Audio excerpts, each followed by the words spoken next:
coming in.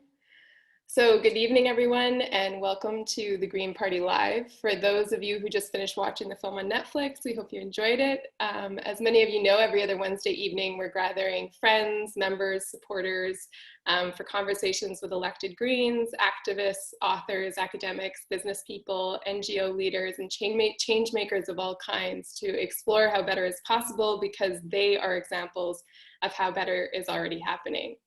And through their work, which includes acts of collaboration, integration, and participation in our democracy, both here and abroad, they hold the key for delivering the urgent systems change required to deliver environmental, social, and economic justice for everyone. And as Greens, we value conversation, dialogue, and debate, much of which is sometimes difficult, because we know that the solutions to problems of today won't be discovered or delivered through rhetoric and sound bites. So if better is possible, how can we make better happen? Better is possible when we build common ground, not battleground, as Natalie has shared again and again. When we turn activism in our streets into legislation in our parliament, which Jyoti has been doing and Finian have been doing. When our economy serves our environment and our well-being, which hopefully this new ag bill win will contribute to. When challenges are solved by the communities who face them, as we've explored again and again in past lives, when our homes, health, and work are seen as green issues, because better is possible when we build it together.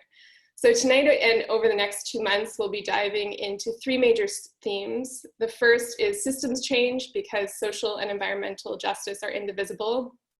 And this is not a message that fits well into a soundbite. So we realize that we can't lead by reinforcing siloed issues, and we'd rather try to engage people in conversation to reveal the truth about how the solutions to our crises are interdependent, including soil regeneration.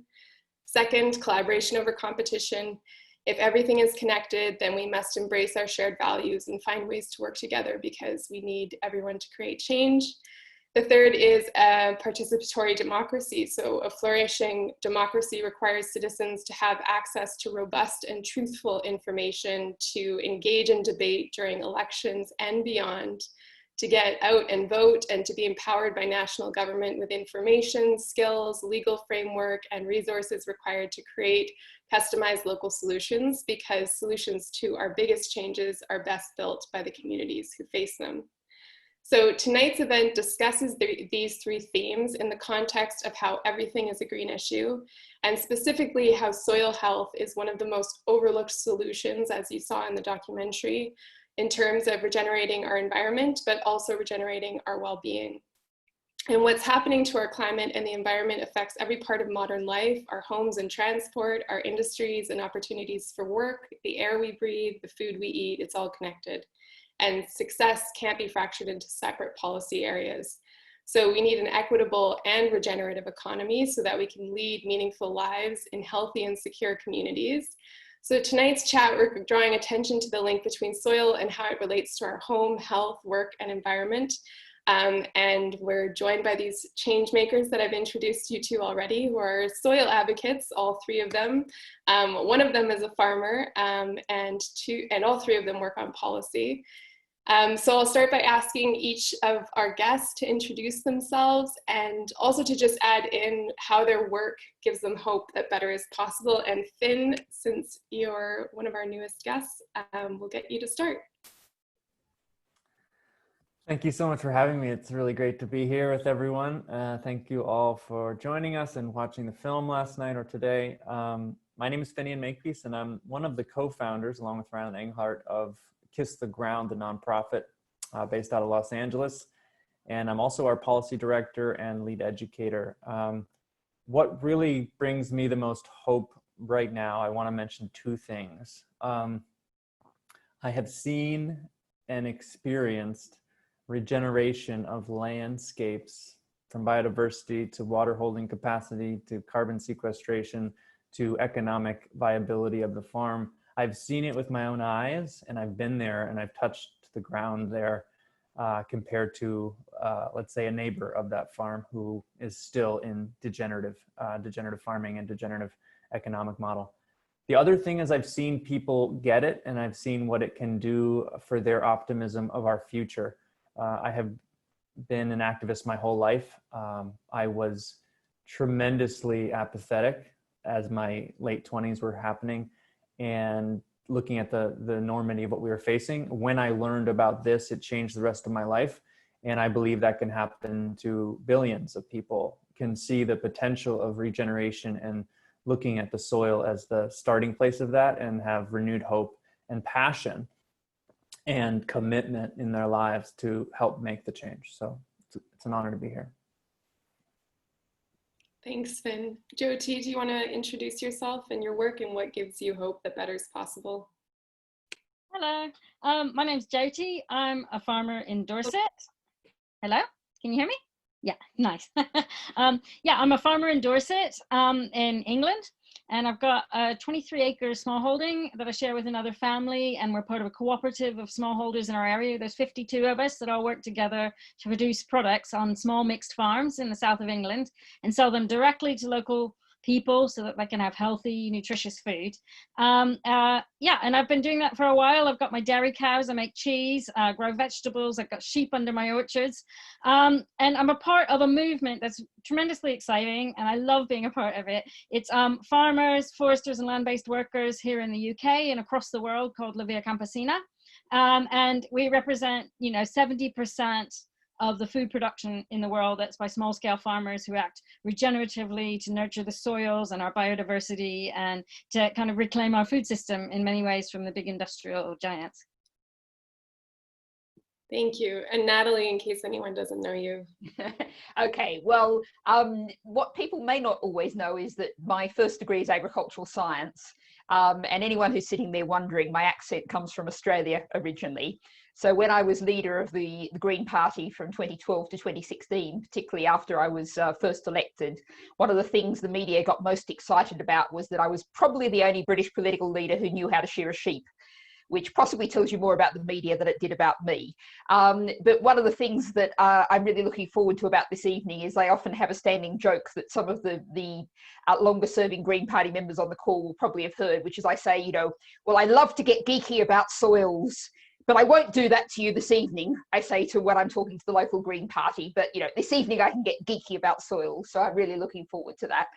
And, I'm going to just put in the chat box. I had a real chance. I was passionate about soil science when I studied it first time round. But what astonished me in retrospect was we were essentially taught it as a chemistry subject. This was a high level university course, and we were taught it like it was chemistry. And as we've sort of gradually learnt much more about bacteria and fungi in the soil, I got very interested and very intrigued. And actually last year I wrote for Molly Scott Cato, who was our MEP for the Southwest, a report on soil carbon and about soil things. And, I'm going to put a link in the chat box, but I have to warn people that this is not Kiss the Ground. This is an academic report with all of the references being from peer-reviewed journals. So, it gets pretty heavy pretty quickly, but anyone who's interested, I'll put the link in the chat box, and I look forward to this evening's discussion. Thanks, Natalie. So before we get started, everyone, we're going to use something that we've been trying out for the past few lives, which is called Mentimeter. So if you can get out your smartphones, Julie is going to share the link in the chat box, as well as a code to enter. And the question that we're going to ask is, in one word, what do you think of when you think of soil? And now you kind of get to cheat because most of you have already seen the documentary, but if you go to menti.com, you can click the link right in the chat here, and then the code is 8880 361. So I'll give you 1 sec, and Julie's going to share her screen to show you as those words start to develop. I probably need to let you screen share, Julie. So if everyone just goes into menti.com and use the code, I'm going to share the screen in a sec.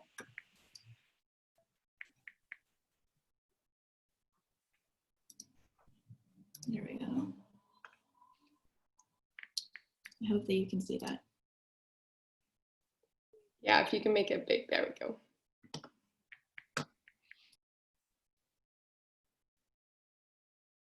Just give it a minute. It's interesting that life is like the center of it all, because it's true.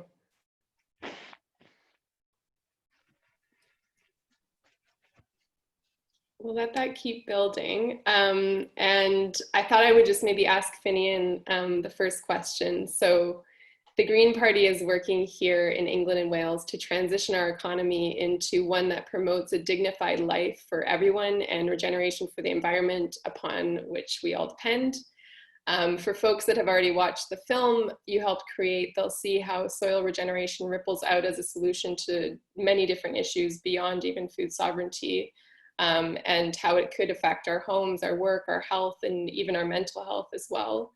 Can you share how this soil health is an integrated issue that we need to address holistically, and how government policies are holding us back? I know you're in LA, so you might be speaking on American policies, but it's still relevant to us.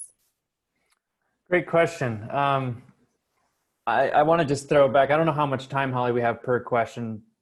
Can I just talk, or should I be like really quick? What's the format here? Maybe like 5 minutes per. I can do less than 5 minutes. Great. Okay. I just want to say 7 years ago, right when we started Kiss the Ground, about 5-6 months into it, I have a policy background. I went to school for that. And I immediately saw the potential to start getting people who are in policy to get it, have this moment, aha, awakening of seeing what we had seen, which inspired us to make the nonprofit Kiss the Ground.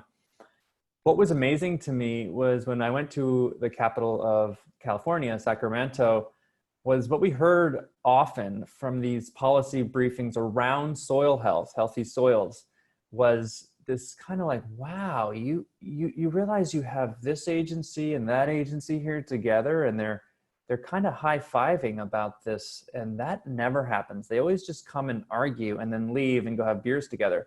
So there was a very different phenomenon going on where there was mutualistic benefits almost immediately going on, because in essence, this idea of being able to regenerate soil and bring it back to health does have immediate consequences to vast areas of our society, whether someone who's worried about air pollution and dealing with that every year, someone's worried about water pollution and runoff and sediment buildup and having to deal with that issue, or someone who's worried about farmers really being able to be looked after, taken care of. So the first thing I want to mention is that the potential, and I loved what was talked about maybe before everyone joined, but we were talking about how, you know, you can bring people together. It doesn't have to be a fight to who wins. This potential around building back our soil health is really amazing, because it does allow so many different people and their passions to win. So that's where we have a phenomenon right now in the United States where this issue is one of the few bipartisan collaborative efforts that's going on. Our whole country is becoming more polarized, which I'm sure you've seen and watched from where you are. That is happening, but what's amazing is the soil health thing is emerging kind of from the ground up, as it should, and having people from very different perspectives of the world and life come together. And that's what gives me a lot of hope here and in any policy around the world, is people are starting to wake up because they've seen what's not working. And, you know, it's taken some time, but we're finally seeing that chemical agriculture giants isn't working for everyone. It's not actually beneficial for local economies. It's not actually beneficial for the farmers. So when we start to see, okay, there's these policymakers and they do listen to farmers. They have listened to farmers for the past 100 years.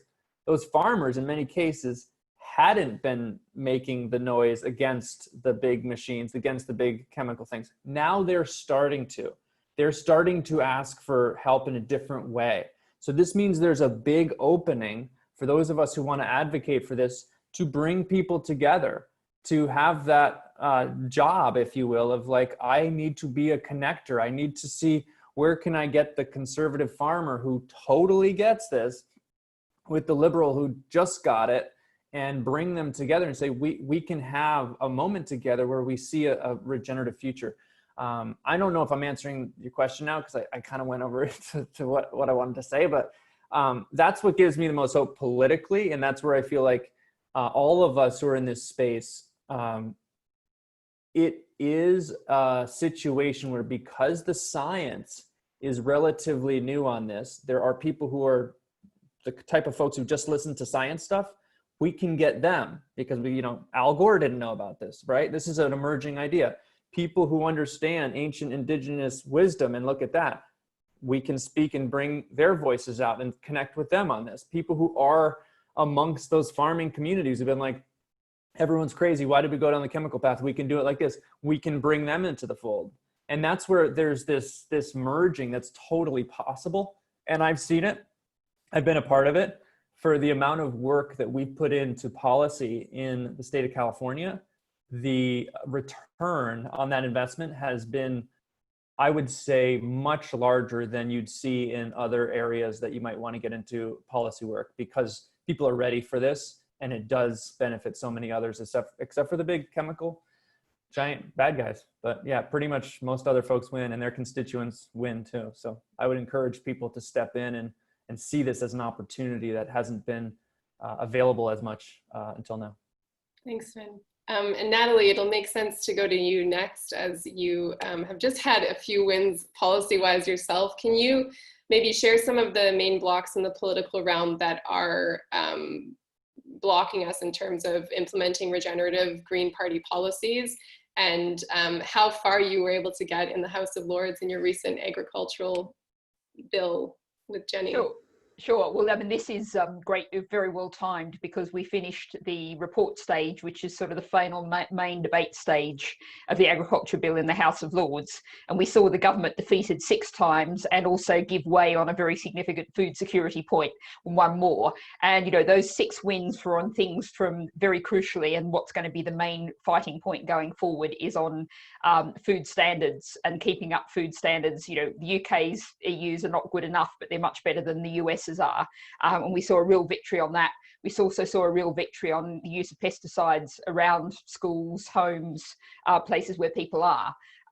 And we also saw some real wins on net zero, and making that an integral part of the bill.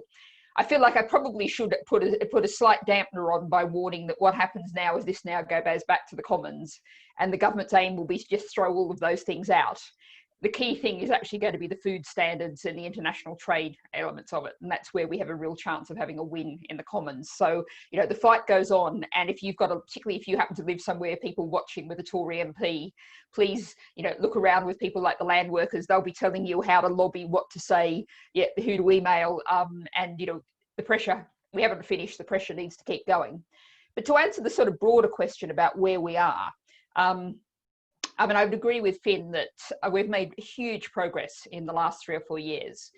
What happens every January is there's what's known as the Oxford Real Farming Conference, which is broadly our people, and happening at the same time in Oxford as the Farming Conference, which is the NFU people who've been going for 40 years. And they started off entirely in opposition to each other. But what we've seen in recent years is more and more of the people from the other side sneak quietly down the road in Oxford and come into the Real Farming Conference and listen to the stuff, particularly about soils and things like crop diversity and other things. So there's been a real shift. But I think one of the key debates in the UK is, and around the agriculture bill and around all of our new policies as we Brexit, is sparing versus sharing. So there's one idea, because there is a lot of understanding about the climate crisis and about the nature crisis, that the UK is one of the most nature deprived countries in the world. And there are some people with, broadly good intentions who think we've got to keep some bits of the country really pristine, really lovely, look after the wildlife. But to grow the food, we've got to really bash the rest of the country, stick huge amounts of fertilizer, run big tractors over it, and that's how we balance this up. Whereas I would say the agroecology, our people say that all of our food growing, all of our farming has to be nature friendly, has to be sensitive to the environment, based on agroecology, permaculture type principles. Anyone who's looking for a great book, there's a wonderful book called Miraculous Abundance that shows how you can actually do these kind of things and grow huge amounts of fruit and vegetables, on very small spaces, putting in human knowledge and ingenuity and labor rather than fossil fuels and chemicals, and produce a massively healthy diet. And one of the things I did, I'll just finish on this, this is still very cutting edge, and I only put it in sort of initially to just throw it into the mix. An idea that we need to think about how we manage the land in terms of nutrient per acre, We need to get the soil absolutely healthy. And doing that, we can then grow really healthy food that produces massive quantities of nutrients in it. So, you know, carrots are better than rapeseed oil to start off with, but carrots grown in really healthy soil through organic methods is going to be much better again if you start looking at nutrient per acre. So those are the kind of, you know, there's a real spectrum. Lots of people have kind of got climate emergency and nature crisis. They haven't really got the fact that business as usual is not an option anymore. We need change. Can I just add a fun factoid to that, Natalie? The new studies for the bionutrient meter are showing that depending on soil, you can have 1 carat beta carotenes equal, polyphenols. 1 carat polyphenols equal 200 carat polyphenols. So the soil does make a difference. Definitely. Jyoti, there's a question that I want to ask you, and then I'm going to get Finian to kind of follow up afterwards. But at the root of regeneration and agroecology is indigenous ecological knowledge. Can you share how these principles are practiced historically and also by today's peasant farmers, or quote unquote peasant farmers? How our food trade systems disrupt their ability to steward the soil, and how land rights, which is a huge issue in what's now known as the United States and what's now known as Canada, and also here in the UK, how that prevents regeneration from happening. Yes, it's a huge issue. It's a huge issue. Yeah, as I was watching Kids the Ground, what I was, you know, thinking through it all is, you know, a lot of this, what's happened here, where we've moved away to an agriculture where people don't understand the earth. You know, when I think about soil, I actually think about our mother. You know, this is who we look after, and we wouldn't treat our mother like dirt. And, you know, peasant farmers have become something that people think of, oh, it's dirty, it's backwards, but actually they're the traditional knowledge keepers for the form of agriculture that we need to regenerate this planet. And that's where this knowledge came from and where it's rooted from. And a lot of that disconnection we feel, you know, in society or from our soils or whatever it is, comes from severing that connection and disrupting that relationship with the land that so many indigenous people, pastoralists, you know, fisher people, all the traditional knowledge holders and people who produce agroecologically 70% of our global food supply. Now, you wouldn't think that when you were in the middle of politics, that that's actually the situation, but it is the situation. The industrial farming system only produces 30% of our global food supply while using 70% of the agricultural resources. It's an incredibly inefficient system that actually destroys soils. And the important thing to know is that these peasant farmers are actually our most important innovators. I read that 2.1 million varieties of seeds and plants are bred by peasant farmer innovators, where, you know, agribusiness only looks at about 12 different varieties. And they nurture the soil. They use all sorts of techniques like integrating trees into cropping systems, mixed cropping systems, cover crops, mulch, and often the livestock that's part of that system is grazed in these very regenerative ways, as the film describes, you know, and often they're default livestock, where they're using the byproducts of a system that's focused on producing food for humans first, and then the byproducts are recycled and used in a very holistic manner to be able to produce human nutrients in a system where we don't have waste embodied in it.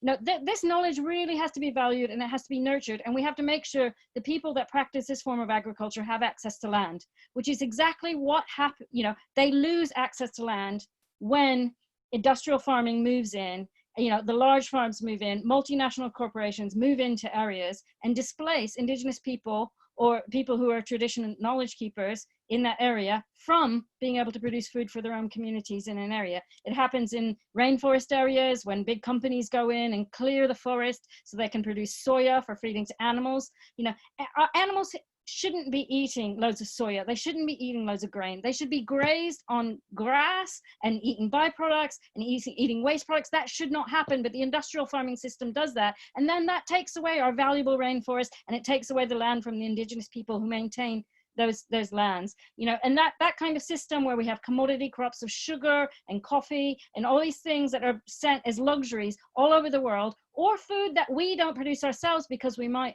you know, not value food production in the global north anymore, and we start to outsource our production to other countries, all of this displaces people from practicing these regenerative practices. I read a study that said that peasant farmers fix 140 million tons of nitrogen per annum through their farming practices on their land.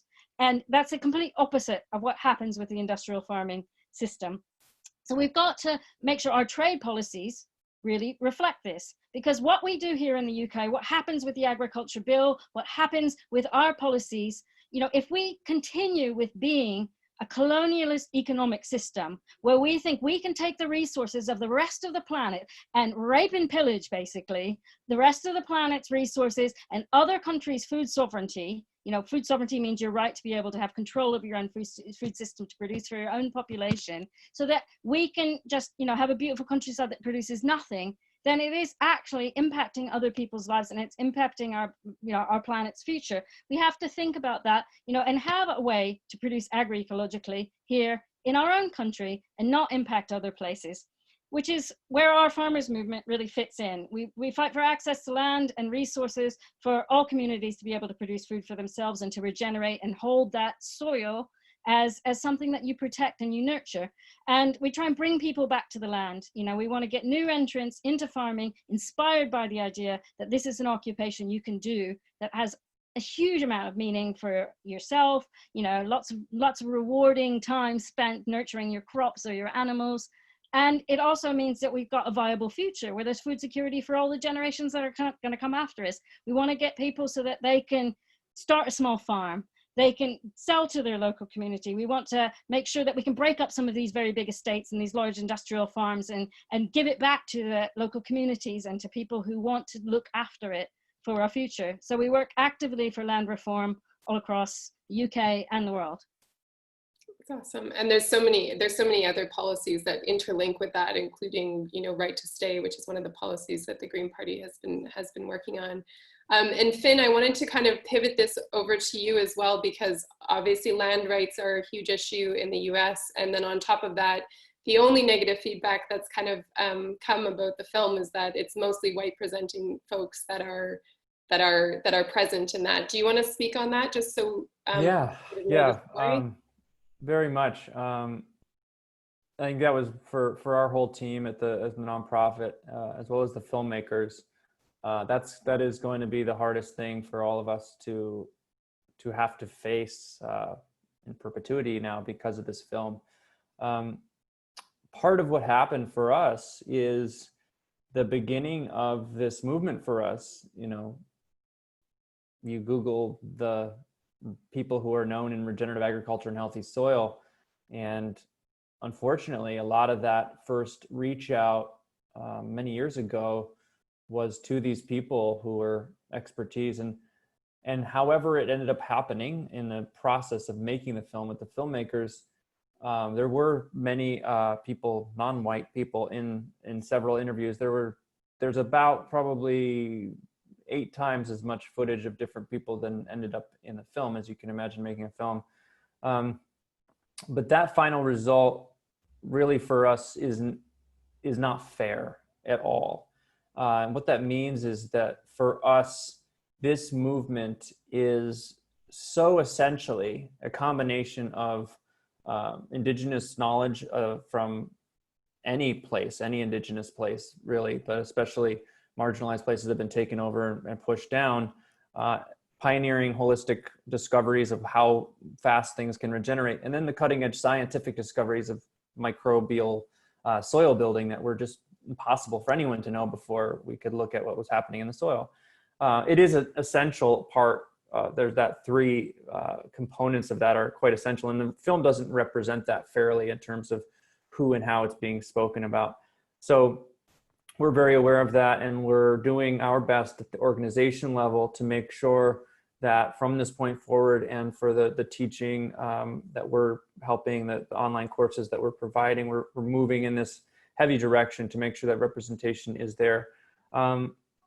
So in line with that, what I want to mention, and going off what Jyoti said, is there's a really big sickness in the world, which is called what we make legitimate and or valid. And it favors the colonial powers and has and will continue to, unless we all face ourselves. I've gone through it many times and I have a lot more work to do on it. How much more do I favor white scientists than I do people who are indigenous land knowledge holders who've been there? Am I making those legitimately equal? I have to look at myself and ask that question. We have to look at our policymakers and ask them, why are you making this system legitimate? And yeah, it's shiny. It's, got advertising. Monsanto's in everyone's they're literally in people's policy making headquarters. They're there everywhere making fancy reasons why they're the best, but they've been validated. These other ways are still so fringe and considered, gotta feed the world. And as Jyoti's mentioned, be like, no, the reality is the degenerative model right now is turning our land and the world to desert much more quickly than nearly every other place where, even in brittle environments, we've been degenerating. Most cultures have been technically degenerating their land over the last 10,000 years, but the rate that we're degenerating land right now is insanity. We're losing nearly the size of England. 30 million acres a year are being degenerated to such a degree that they cannot even be propped up with chemical agriculture. That's how much land is being lost to degeneration right now under our conventional model. So while we're saying there are many examples of indigenous cultures, Australia is probably one of our most candid, huge, but real examples of a culture that was allowing for nearly most of the continent to flourish and increase in abundance of animal holding capacity. And then in the course of 7 to 10 years, huge swaths of that land being degenerated because of the brittleness of that environment, because people who came in were trying to take England style overgrazing practices, for example, and tilling, which truthfully works pretty well in England because you guys have a really forgiving climate. It's perpetually moist there. You have this consistent dribble of rain that happens. That's a really forgiving environment when you overgraze and you till your land. You take that model to Australia, 10 years later, as someone posted here, it's perfectly captured in Call of the Reed Warbler. 10 years later, you have complete gullification, drought, desertification. So I want to emphasize that the indigenous knowledge of how to manage land has to be legitimized.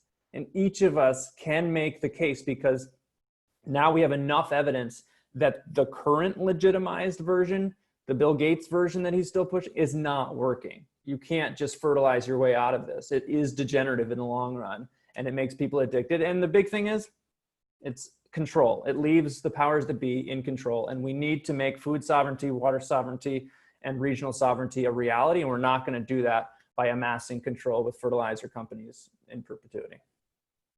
It's very true. And I think it also sort of mirrors what the Green Party is trying to do to devolve power into local communities, for the same reason that we can't make decisions on a policy level about the entirety of England and have it be effective. Farmers also need, or land workers also need to be able to make decisions about the land that they're working on based on the knowledge of that area.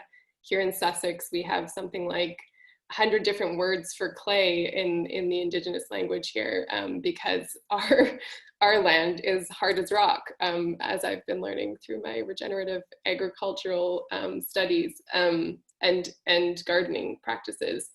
And this kind of segues into another factor of this. Obviously, we have a huge cultural issue where we only respect knowledge that comes through a peer-reviewed source or comes through something that's been put into a book. What other things are sort of holding back the mindset change that is preventing folks from understanding the idea of regeneration, not just in regenerative agriculture, but also regeneration of like the concept of regeneration? Do you want to answer that one, Finn? Sorry. It was your next question. That's sorry, I went too long in the last one. It's a great question. I think and that's where we can in this movement. I have a quote from one of our staff, Karen, says, "This could be fun," meaning this whole big sprint we're doing with this movement. And what I got from when she said that is, this is a strangely tickling phenomenon when people dive into it. And Natalie's talking about being a soil geek.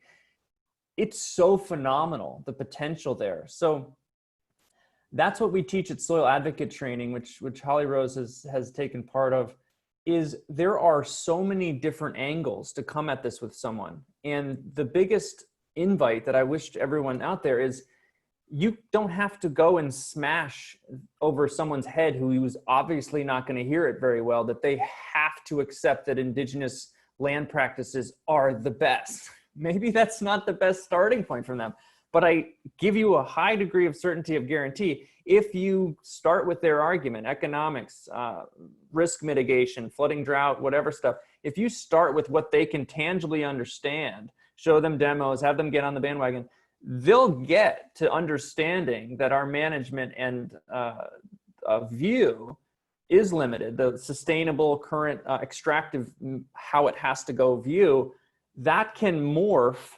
into understanding the principles of regeneration and how many cultures around the world were actually learning from past mistakes and saying, oh no, we have to actually be helping the land. We have to create the stories and the myths that cemented in our culture that we are stewards of the land.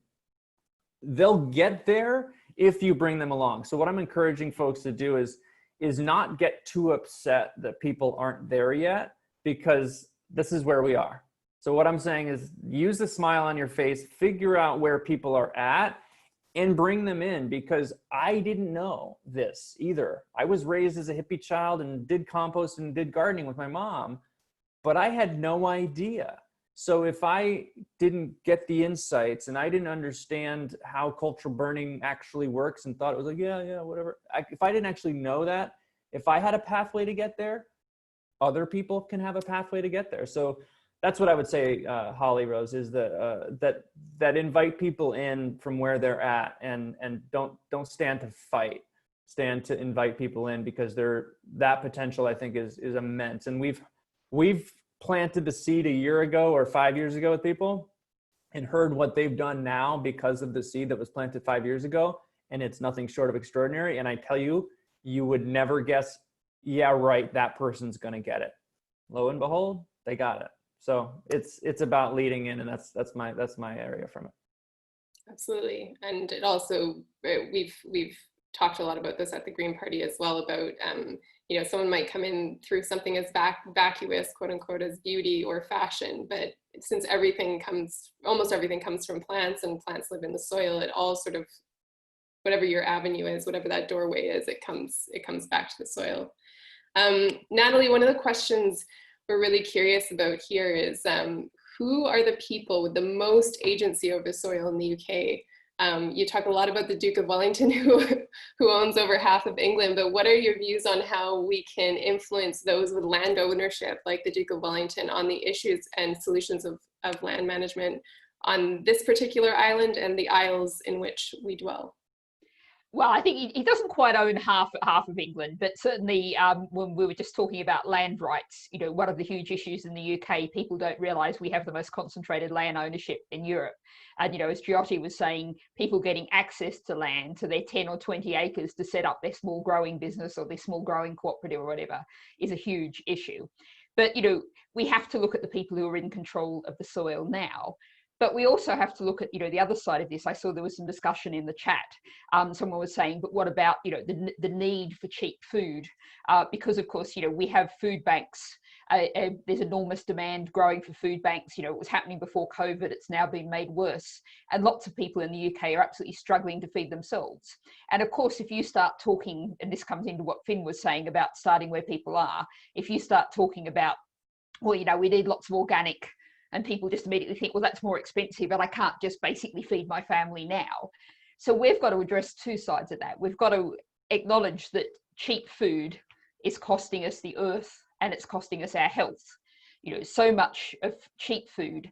A healthy diet is 3 times as expensive as a unhealthy, ultra-processed food diet, which will also come wrapped in massive amounts of plastic. But that's cheap it's easy, you don't need very much energy to cook it, and all of those things are huge problems. So we've got to acknowledge that we've got to address the social justice issues. The Green Party has always said that economic and environmental justice are indivisible. So people have to be able to afford the real cost of food. And if that happens, then we actually end up with a society that is healthy in all senses of the term. And, you know, we've got to look at, and the people we need to really make sure we're reaching out to. I was actually talking to Herefordshire Green Party about this a night or two back, you know, is reach out particularly to the small family farms, to the people who culturally mightn't, you know, sadly, I hate to say it, they might well vote Tory, or they might even vote Brexit Party. But they should be our voters, and we need to reach out to them. That means we need to be kind of a bit culturally sensitive to them and talk to them, and also say that we know the way they're farming now is not the way they want to farm. But with the supermarkets and the multinational food companies dominating our food system, controlling our food strategy, then they're left with no alternatives if they're not literally going to go broke. So, you know, talking about food strategy, talking about how crucial farmers are to that, and how, you know, I keep coming back to this phrase, much as we might not like it, you know, take back control. If we can give those small family farms real control, a fair price, they can feed their local community, the local community can afford to pay a fair price for their food, then we've set up a virtuous cycle, strong local economies, money going round and round, the wildlife gets better, the nature gets better, the air gets cleaner, win, win, win, win, win all round. And one last thing is checking into what we're currently subsidizing. That's another pot of money that can relieve people in the case of getting local, regional food access that's better for them. But thank you, that I totally agree, Natalie. Absolutely. Jyoti, there's often tensions in this solution building and competing priorities, as I'm sure through your work with Natalie you've experienced relatively recently. How has your work as a regenerative farmer and a policymaker for the Land Workers Alliance and other projects either contributed to either collaboration or finding common ground? Is there a story from your years that inspire you, where that gives you hope that we can sort of funnel our way out of this degenerative way of thinking and farming? I get really frustrated, and I was literally going to cry before, like the evening before the agriculture bill vote, because there was just loads of things that just seemed to be working against us. And you think you're working on these tiny budgets and these multinational corporations have huge budgets. How on earth are we going to get our voice heard on all sorts of things? But, you know, that victory that we had yesterday, it was a real victory for a huge coalition of people that came together to try and fight for better food standards, you know, to stop the low standard imports coming into the UK. I mean, it was phenomenal. We had the National Farmers Union, which is our big industrial farmers union, largely, you know, representing, you know, quite a lot of the conventional farmers. You know, we had the Daily Mail, like, behind us, you know, food chef writers like, you know, Jamie Oliver and things, you know, alongside Greenpeace and, you know, National Trust and the very big conservation NGOs, and people on the ground, people were sending in their videos. I mean, it was amazing to see that kind of coalition come together and actually achieve a real democratic victory. Even if we don't get it through the comments, you know, it's really inspired people to realize, you know, you can get together and like fight against like this central bit. You know, we had loads of backbench Tories, like, you know, behind us as well. It was amazing. And you know, I do see that power of social movements changing things all the time. You know, with Via Campesina, we've been fighting the globalized trade system, you know, when it was absolutely starting to dominate the planet, you know, starting in the 1990s. And there's this alliance for food sovereignty. And I think a lot of people don't realize what's happening on that international level as this huge coalitions come together. We've got 200 million members in La Via Campesina on our own. And we're part of the, you know, the International Coalition for Food Sovereignty, which is the Indigenous Peoples Movement, the coalition of fisher people from across the world, the Pastoralist Association. You know, these are huge coalitions representing almost half the people on the planet that are, you know, ecosystem dependent people, right? And we've come together to say that agroecology is actually the way forward. In the Food and Agriculture Organization is that very contested space where there's all these lobbyists there from the private sector, there's Monsanto, there's Syngenta, all these people saying, you know, we want our food system to be very industrial. Well, these coalitions have come together to really point out what's happened, and a real success there that I've seen, you know, over the last 20, 30 years that this work has been happening, where we've got a global movement fighting these powers, is that the FAO on the international level is starting to change and realize that agroecology is the way forward. We've got this very important report that came out a decade ago called the ISTAD report, which the conclusion of it was is that we've got to transform to agroecology if we are going to save our planet. We've got to focus on small and family farms and those knowledge systems that will save our planet. That is starting to trickle down. You know, this is of the importance that the report on climate change was. And I think it's going to come to the forefront. We're going to have a battle on that front to make sure agroecology is the dominant paradigm for agriculture, the same as that. And I think that's a real victory that gives me hope. We will win this and we will save our planet. I think I'm so inspired by that. Can someone send me the results of what that was today? I'd love to check that out and send to California. That'd be awesome. It's very, very inspiring stuff. And I think it's one of the, it seems to be more recently that since coronavirus, more and more politicians are working together to try to create, you know, policies or laws that are for the greater good. So it's something to give us some ounces of hope in dark times. I'm going to skip the next section because I think a lot of those questions were sort of covered, and I'm just going to ask one last open question before we go to the Q&A. So what's one thing you would tell the people gathered here today to do tomorrow to help make better possible and accelerate change? And this can be a big P parliament type of political act or a little p everyday life type of act that supports integration, collaboration, participatory democracy, and what can we as the Green Party as a whole and also Green Party members do to help? I'll leave it open so you guys can just jump in as okay, well, I'll go first since it was kind of phrased as a Green Party question and others can then frame it the way they'd like to. I mean, I have a saying that politics should be what you do, not have done to you. And, you know, sometimes people feel like, oh, I've got to try and change my own life, change my own behavior, spend hours and hours and hours trying to find that, you know, one packet of flour in town that isn't wrapped in plastic or something. And of course, do what you can in the way you live your individual life, and certainly, you know, get into food growing yourself if you possibly can and all that sort of thing. But what we need is, you know, as we say about the climate emergency, system change, not climate change. And so we need people to be working to change the whole system. You know, how you live as an individual, it's good if you can make that a bit, you know, tread a little more lightly on the earth. But what will really make a difference is if you get together with other people and work to campaign. And that might be, you know, maybe there's a little bit of patch of wasteland at the end of your street that you can get some fruit trees planted on. And that can then be a little program that you could, you know, get the local kids together and you might find a local community group that when the apples are ripe, they'll come and press them and turn them into apple juice, and everyone can try a little bit of that and get the whole idea that apple juice doesn't necessarily come in plastic bottles. And, you know, you can just eat an apple off the tree, and all of those things can be, you know, new ideas. That can also be, as I said before, you know, writing to your Tory MP and saying, you know, why aren't you listening to the 1 million people who signed the petition about food standards and the NFU and all of your constituents? So, you know, getting together with others at all kinds of different levels, from the local on your street right up to the national or the international, and working to change the system. That's my top tip. Thank you. Jyoti or Finn, do you want to add anything?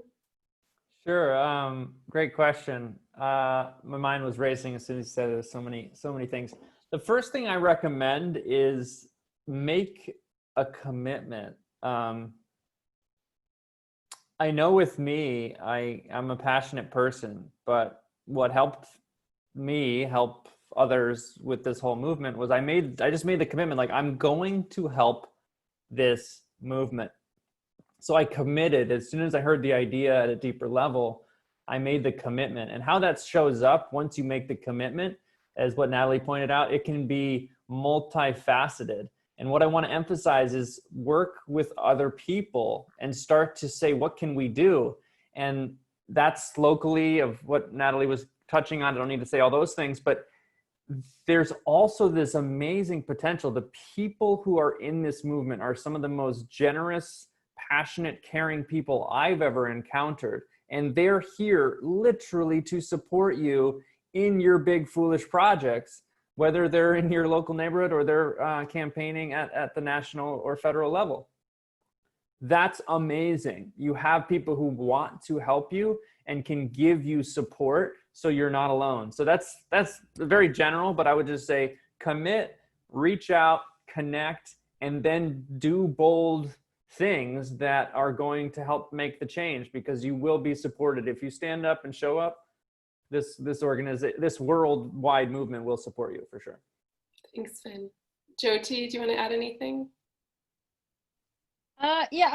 Yeah, definitely. But what they both said, and I think that my philosophy towards it is what I learned from Gandhi. Basically, you try and be the change you want to see, but that doesn't mean just living it in your life. And I do get tired of people saying you can do this because you can vote through your pocketbook, because that is definitely not the only way you can do it. Definitely buy organic food. Definitely, try and change your life, get a bit of land, grow food. But you have to go beyond that, because only the people who can afford to do that can do that. You've got to reach out and make changes to that wider system so everybody on the planet has access to healthy, affordable food. We have to make reparations to the huge damage that our system has caused. And whether that might be getting land to people who can't access land, making sure that we set up land trusts, or we advocate for policies that get economic power to the people who are trying to do this on a very unlevel playing field, whether we're battling multinational corporations so we can stop them actually depriving all of us from our rights. Whatever it is, we have to integrate the way we live our life and educate ourselves about food and inequality and the systems that are actually causing and driving this destruction, and buy accordingly. But then we have to act accordingly to change those policies, or to just reach out and make sure we're setting up the projects that get affordable, healthy food to people who can't afford it, that we're solving food poverty through food that nurtures things for future generations, that we're actually taking the lead on doing this. And, people say, wouldn't that make you burn out if you're trying to do this and you're trying to do that and you're trying to do that? The thing is that is regenerative. To give back and to nurture is regenerative. To be a part of the solution is regenerative. And that's how you can build, better karma for your future, or whatever it is, and just spread that positivity around, because I'm sure we can do this if we put our energy into it, and we've all got the power to change it. Absolutely. And I think I just want to add to what Jyoti said is I've been an activist my whole life, and nearly everyone I was involved in until this was sucking me dry. There's been a kind of unlimited energy that gets supplied through this regenerative agriculture movement, because it is what the world needs. Like it's being called for all of us. Like that's all I want to say is that this is not a life-sucking version of activism. I think, Finn, it was you who said in another call that regeneration tries to create environments where other beings can thrive, and whether that's other human beings or non-human beings, it doesn't matter. And I think that's what Green Party policies try to do, and that's certainly what regenerative agriculture tries to do, is protect all life, including all the soil life and everything that exists in between. We're going to go over to some questions, and there's some great ones they've been upvoted as well, so it's a democratic voting system. From Rachel Swaby, are there any plans for some sort of regenerative certification in the UK so that we can know what we're buying and support farmers who are using regenerative methods? In the US, Finn, you were part of regenerative organic, but Jyoti or Natalie, do you know of anything coming down the pipeline? I think most organic farming is regenerative. I would say, if you want to go for something that's easily available, go for organic farming. But there is this regenerative organic that's being launched as well. And there's biodynamic farming, which is brilliant. Best of all, get to know your farmers. Yeah, and I think, that report I referred to, I did for Molly Scott Cato, Rich Earth, I got to the point where I wasn't expecting where I started, was basically the only certification system we have for agroecological systems, which is kind of a slightly different way, but broadly speaking lines up with regenerative, is organic's the only certification system. But as Jyoti says, you may have a local farmer, and one of the problems is that certification, the system for, getting yourself registered in organic is expensive, and, it's not always available to small scale growers. So if you know a local small scale grower, you get to know them, you know what they're doing, then that knowledge will let you, self-certify, if you like. I've met this person, I've talked to them, I've seen their orchard, I'm going to buy my stuff from them. So what we would love to see, and the EU farm to fork strategy which they've announced, you know, it's not perfect, and European Greens will tell you it could be much better, but they're aiming to have 25% of land in the EU organic by 2030. And what they have there is, you'll see in supermarkets in continental Europe, there's actually 2 stages, because you actually get, because the conversion over the period, takes a couple of years to getting away from the chemicals before you certify as organic. You also get low pesticide or no pesticide used the last year kind of labels in Europe, which is people who are heading down that road, which is, you know, a little bit cheaper than organic. There's much more of it, obviously, because they're going organic so fast. So, you know, we need to look at those kind of things in the UK as well. But organic, if you can, that's not always easy. Local, meet the farmer, get to know what's happening. You know, Sheffield, for example, where I'm based, is, you know, there's a local organic, or local food growing cooperative there. That's the kind of great place to go. Thank you. Finn, did you add? I do, yeah. So I have kind of a counter to this, which again comes back to, in the United States, we're dealing with major polarization issues. And with our standard of organic here, and even, you know, Whole Foods working with China, whatever you want to look at, organic doesn't mean what it was supposed to mean. If you look at the organic standards and the written organic standards of the United States, they do include increasing soil organic matter over time, but that's not what's actually looked at when you're passing, whether you're failing. What's mostly looked at is what you don't put into your system. Now, when you take conventional growers and you have them say, we're moving to organic, in most cases, as was happened in Germany, and they almost shut down their organic program, was that they were only betting on the premiums that they were going to get from that organic produce. While basically, this is just a general statement, doing conventional agriculture without conventional inputs. They didn't change how they performed their agriculture industrial model. So when we look at the adoption of organic farming, when we have smaller holder farmers, like in many parts of Europe, it usually, probably as Jyoti was saying, can remain slightly regenerative. But when bigger farming operations, conventional farmers, are turning to organic, we're not getting that guarantee really whatsoever, especially here in the United States. So as an advocate, getting to know your farmer, getting to know where that food's coming from, and starting to talk to your representatives who are starting to dictate more of these laws, please get to know the principles of regenerative agriculture. Living root in the soil as long as possible. That's why your soil's getting fed. That's how you're building it and protecting it. Soil armor, that means either mulch or cover crops that have been pushed down. You're protecting that soil from soil erosion. Talking about least disturbance, that's tillage, that's how many passes of tractors or large machines, that's how much pesticides, herbicides, chemicals, fungicides, that's least disturbance. You're talking about biodiversity increases, making sure you're constantly increasing biodiversity. Talking about animal integration, how are you making sure that animals are helping to be the fertility process and or help the biodiversity of that system. And finally, context. Are they taking context into consideration on their farm? So things like this is why I'm so passionate and created something called Soil Advocate Training. Was I saw that there are so many cases where organic farmers, for example, are doing the best of the best thing. But that's a bell curve, to say the least. There are people on the other side of that spectrum who are doing organic.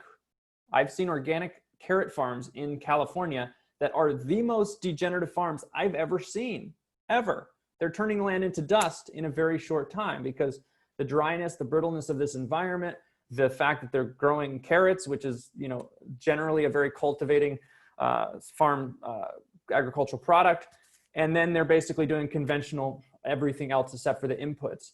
Does that mean it's regenerative? By no means. So we do have to check in more to how things are happening, because unfortunately, at this rate, especially in the United States, organic has been heavily degraded in its original context and meaning. Thank you. The next question is from Nico Caltabiano. In the end, the vast majority of the population buy their food from the large supermarkets, and the food we find there comes from large producers, like the issue with plastic. Don't we have to work and talk to them so they can change their food supply chain? Can I go a quick one on this? Yeah, for sure. sometimes the markets are secondary. I would push them too. But before that, purchasing agreements from public institutions, school systems, hospital systems, etc., you can very easily, as an advocate, work with local council. I don't know what you guys call it there, but we have council members for here. You can work with them on purchasing agreements for the institutions. And I tell you what, that's not very hard work. Bang for your buck, changing your system. Oh, wow, now our kids are actually being fed because we dictate it has to be organic. And when it can, let's have it be regenerative. We're doing that in California right now. We're expanding the Good Food Purchasing Guide in Los Angeles, which a lot of cities around the world have adopted. We're now going to be expanding it into how do we get those farms to be able to get trained in regenerative agriculture so that that can be another ad that they get on. So then if they are regenerative, they get pushed to the line even further for sourcing from the entire school system of Los Angeles, which you can probably imagine is pretty big. If I can just follow up on that, I mean, we tend to call that public procurement in the UK, and it's something I've been banging away on in the house about. And there's some great examples from continental Europe where essentially almost all school food, except a few things that might be really hard to source, is essentially entirely organic. And very much, based on fruit and vegetables. And it's made, that's part of the reasons why some parts of Europe are doing really well in terms of percentage of organic, which I think, you're right that there is different levels of organic, but a lot of it is very good. And I mean, the other thing is that I was talking about cheap food, and we've assumed supermarkets are supplying cheap food, but it's costing us a heap. Having supermarkets dominating our economies is massively expensive. You think about the fact that most workers in supermarkets are on minimum wage or something very close to it. Lots of them have been forced into contracts where they work weekends, whether they like it or not. There's huge amounts of exploitation and other issues built into the supermarket model. And we now see lots of Tesco, Metros, Sainsbury's, Locals, whatever, on every street corner.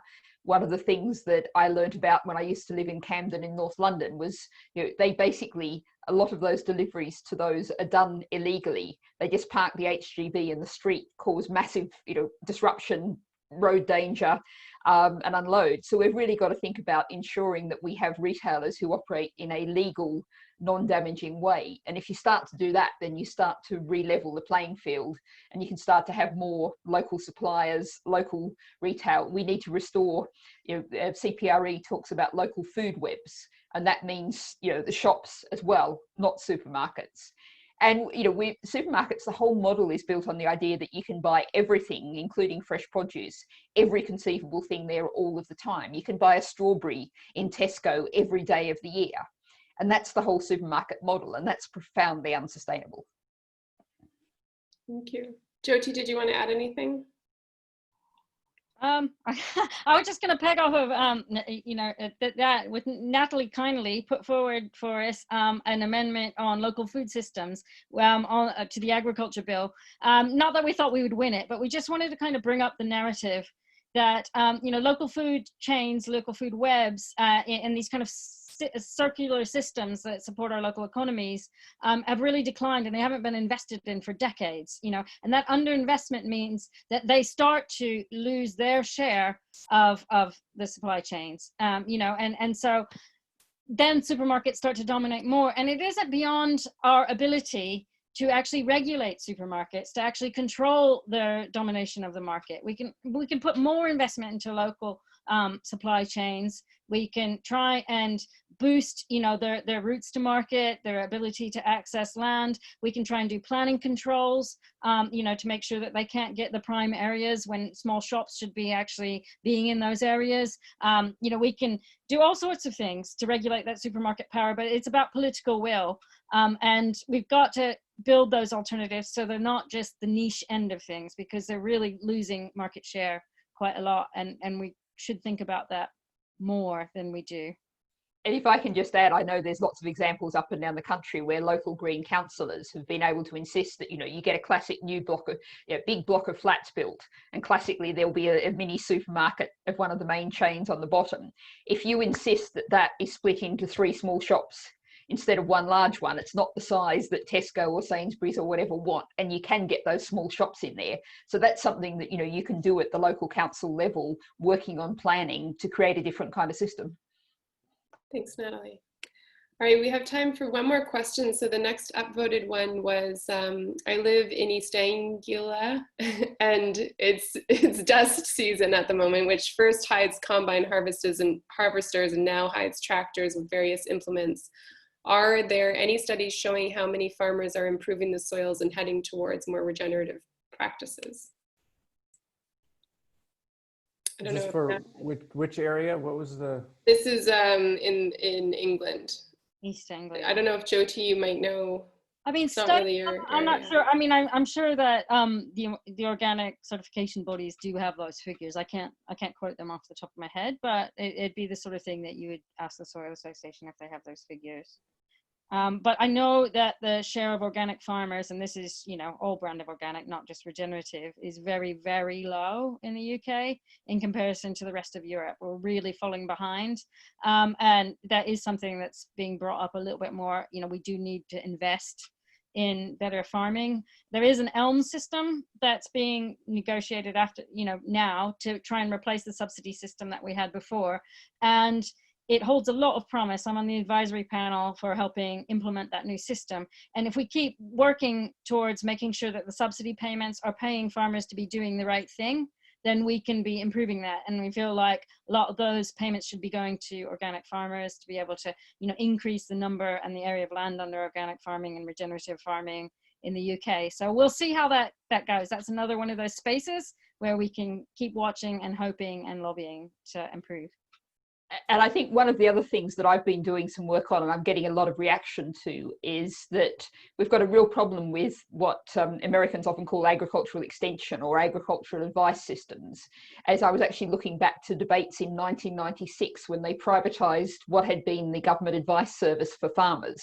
And farmers since have been relying mostly on information and advice from the people who supply their inputs. So, you know, agrochemical companies, seed companies, you know, tractor companies kind of thing.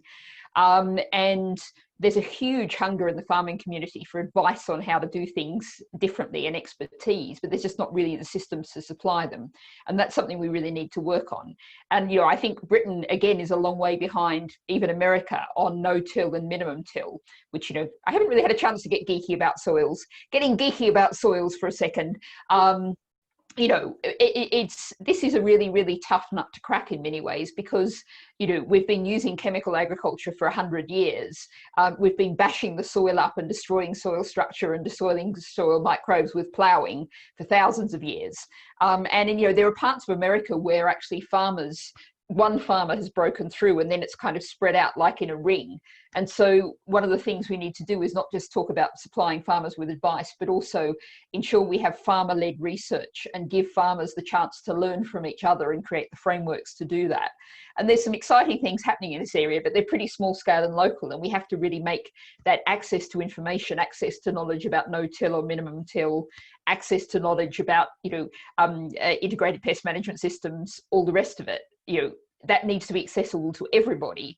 And, you know, the average age of farmers is it's always about 60. You know, people need to be able to access information and advice. And we also need to get lots of new entrants coming into farming with excited by all these ideas and opportunities, which is, you know, where we also need land reform in the UK, which I always enjoy looking at all those earls and dukes across the chamber from me and going, land reform. It's good fun. I wanted to add to what Natalie's saying. Kiss the Ground has been juggling this for a while because we got into this 7 years ago and we said, okay, yeah, we're excited and we can get people excited about it, but what actually changes?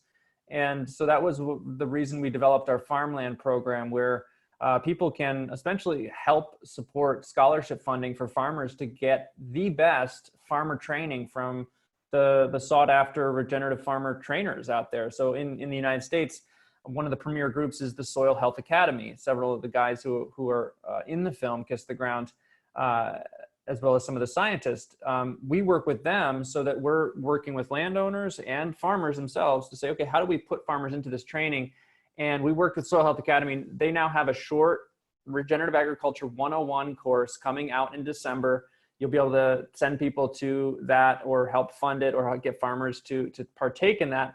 Pretty cheap for what the information is, but that's setting the baseline for farmers to then take more advanced in-person trainings, but at least to get this basic concepts under their belt for these farmers who've been kind of as we mentioned earlier, like they've been pitched at by chemical companies and getting guidance from their drug dealers for a long time. And we all know how that can go. So like there's an amazing opportunity to expand how many farmers are able to connect back to what their grandmother or grandfather were doing, or indigenous cultures were doing before that, inside of their current agricultural paradigm, while saving huge amounts of money. This is so integral. We need to be able to talk to these people as if they have a business, because they are running a business. We need to be able to talk about, hey, look, you can, and we have, many farmers I've talked to, year 1, year 2, year 3 trajectories. Oh, wow, I saved $200,000 my second year. By year 3, I was glyphosate free.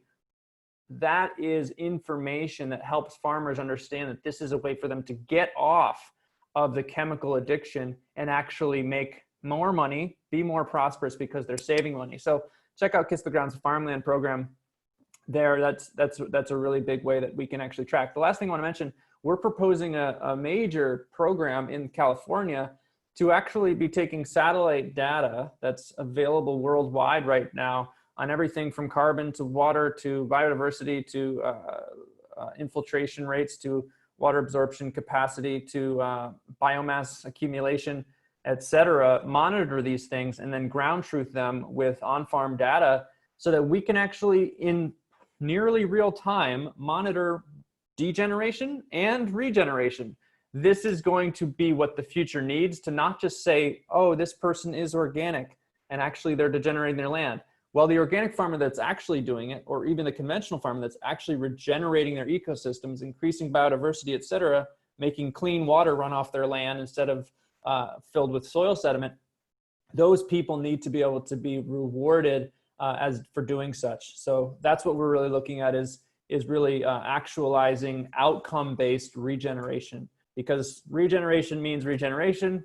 We don't want it to just be another buzzword. It has to mean itself. It has to carry the weight of the word, and that has to be outcomes-based. Thank you, Finn. And for folks that are watching, we're going to share in the follow-up email the soil advocacy courses that you can take as an individual, as well as links to the farmers courses and other bits that Kiss the Ground offers online. We should probably wrap up now, as we've just hit our time limit, but I wanted to thank everyone who has joined us as a panelist. We probably could talk for a few more hours about soil, considering how much we all are passionate about it. For folks that are watching, we have a really great content bank that we're sort of building with these live events that have a few other regenerative farmers that we've featured in the past, as well as other bits of info on systems change and collaboration and finding common ground, and all these aspects that the Green Party is trying to help work towards. Our next events are going to be the Autumn Conference, which starts next week. So if you are a member of the Green Party, you are welcome to come to the Autumn Conference. Unfortunately, we're not offering the conference online to folks who aren't members of the Green Party, but Julie's going to share a link if you are a member. If you're not a member, you're welcome to become a member of the Green Party for as little as £3 per month, and Julie will share a link for that as well. And please also share these bits of information with your friends and family. You're now empowered to begin to be soil advocates, and the more that you spread the word on regeneration, the faster we'll find our way to the type of future that Finian and Jyoti and Natalie are describing. So we look forward to seeing you soon. Thank you everyone for your time. You've been with us, some of you all, since 4:30 in the afternoon. So I'm sure you're ready to get off the computer, but thank you everyone. And we will send out this replay sometime tomorrow. So thanks again. Thanks for coming, Finn and Jyoti and Natalie. Thank you everyone, really appreciate it. Thanks everyone. Natalie and Jyoti, so nice to meet you. Thank you so much. Lovely to meet you. Cheers. Cheers. Bye. I'm gonna go have a birthday meal now. Yes, happy Happy birthday. Oh, okay. plenty of things to celebrate. All right, bye everyone. Yeah. Bye bye. Okay, bye everyone. Cheers.